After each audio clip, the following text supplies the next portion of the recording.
Gilbert, I went down to Belton and he wins his class. Norman Brothers had two boards there. One was Grand Champion that won, I think, class 5 or 6.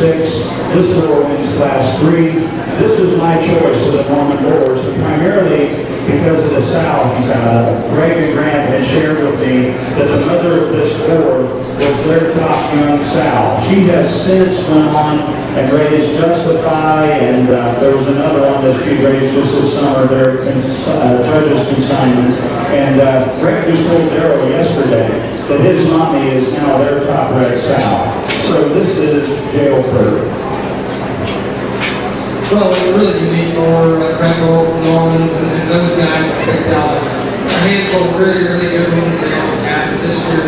They certainly picked out a few. We think this was all right. The next one was like, to have four like Sid is, it's kind of hard to find one you think, matches with him and think about this one. And I guess it's all down to song, making things look, skin, rib, and dimension and density. He has through that midday and that hard work. I mean, he is square, he is cold, he is blind there. I think this guy is a little more mature now.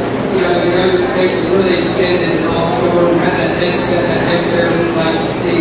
One that's so sound and functional, raising and strides and drives really well on both hands.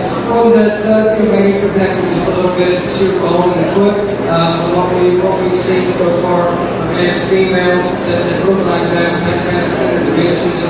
Still that kind of design. I think it was kind of good every day, the sound, the functional, really good hip structure, got plenty of power.